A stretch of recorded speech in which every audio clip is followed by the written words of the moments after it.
kita sekarang ni Terence sedang mengalami musim panas. Sebab apa? Kita berada di hujung-hujung fasa monsun timur laut, jadi taburan hujan pun agak rendah. Jadi kepada anda di luar sana, jangan keluar rumah bukan saja disebabkan oleh pandemik COVID-19, tapi juga disebabkan oleh cuaca yang sangat terik.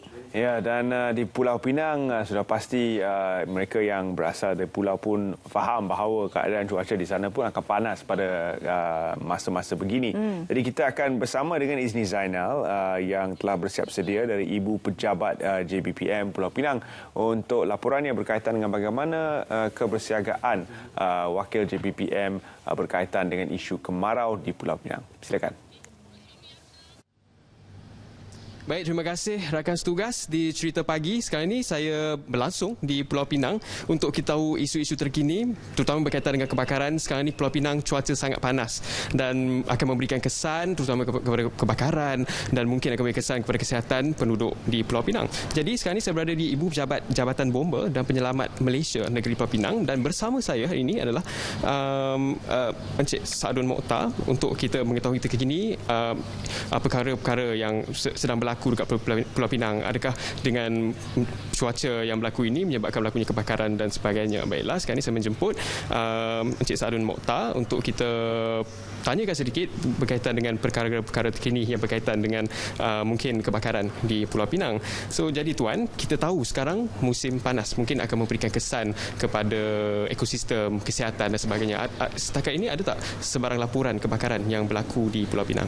Okey, seperti yang sedia maklum, sekarang ni memang musim kemarau, dan kita juga jangkakan kemarau ni akan berpanjangan sehingga ke penghujung bulan Mac.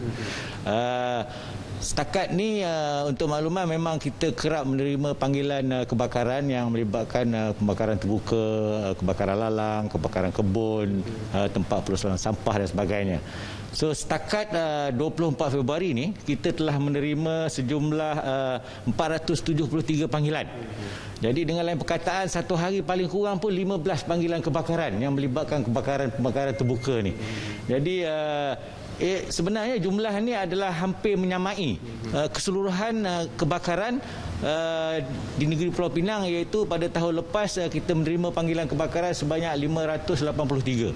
Jadi kita sedia maklum, kami memang bersiap sedia di musim panas ni, terutamanya di negeri Pulau Pinang, untuk mengendalikan kebakaran-kebakaran yang kebanyakannya adalah merupakan kebakaran pembakaran terbuka. Okey, kalau macam kita tahu Pulau Pinang ini terletak berdekatan berhampiran dengan lautan, jadi bahangnya mungkin agak luar biasa. Jadi ada tak sebarang hotspot ataupun kawasan-kawasan titik panas dekat Pulau Pinang yang sering berlaku kebakaran yang Tuan dah terima laporan daripada masyarakat ataupun agensi-agensi berkaitan? Okey, sememangnya kita telah mengenal pasti beberapa hotspot tentang kebakaran-kebakaran yang berlaku, terutamanya yang melibatkan pembakaran terbuka.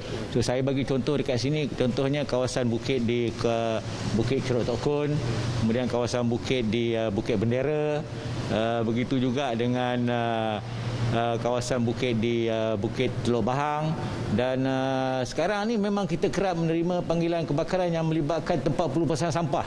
Pada satu ketika itu kita sampai kena standby melebihi daripada 48 jam untuk memadamkan kebakaran terbuka di kawasan pelupasan sampah. Jadi dari segi hotspot ni memang kita telah kena pasti.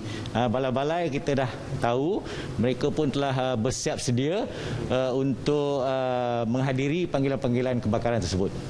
Okey, baik, kalau macam tadi hotspot pun telah kita tahu tempat kebakaran, dah tahu, katakanlah dalam tempoh masa ini tiba berlaku kebakaran, apakah tahap kesiapsiagaan ataupun persediaan pihak bomba untuk menghadapi situasi kebakaran itu di Pulau Pinang?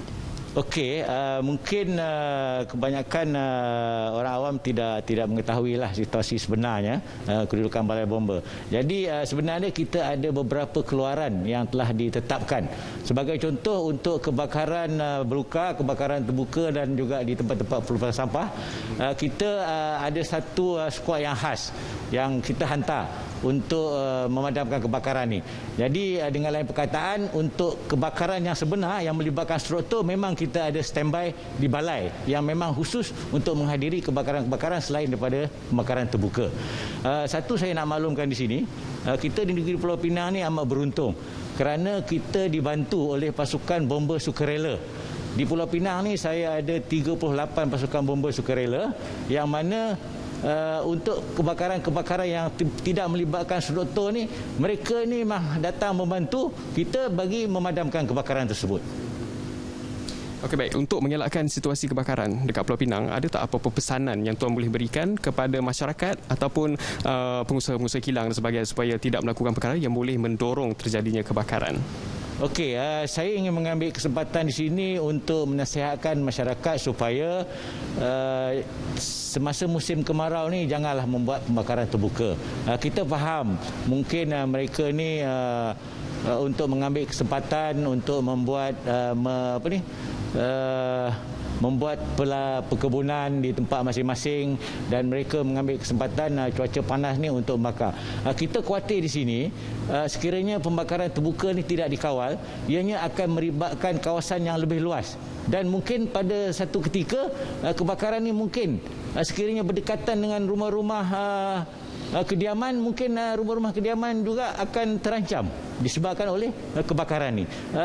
Kita sedia maklum, sekarang ni bukan sahaja musim panas, angin pun kencang. Jadi kita khawatir kebakaran ni tidak dapat dikawal dan ia akan merebak dengan lebih besar dan akan mungkin melibatkan rumah-rumah yang berhampiran dengan tempat-tempat yang terbakar tersebut. Okey, baik. Saya rasa itu saja perkongsian kita pada hari ini untuk cerita pagi pada pagi ini. Jadi nasihat kepada anda semua, pastikan anda sentiasa menjaga kesihatan, menjaga diri, patuh SOP dan sebagainya, tidak melakukan perkara-perkara yang boleh mendorong kepada kebakaran. Misalnya yang sedang berlaku sekarang ni, cuaca sangat panas dan sentiasa jaga diri anda. Saya kira itu saja laporan saya pada hari ini. Kita akan kembali kepada rakan setugas di Cerita Pagi. Teruskan menonton Cerita Pagi kerana banyak cerita yang bakal kita kongsikan di sana. Kembali kepada rakan setugas. Terima kasih. Ini dari Pulau Pinang dan itu dia laporan bagaimana kebersiapsiagaan wakil-wakil JBPM tentang isu kemarau yang akan dihadapi oleh seluruh negara sebenarnya. Sebenarnya dalam musim-musim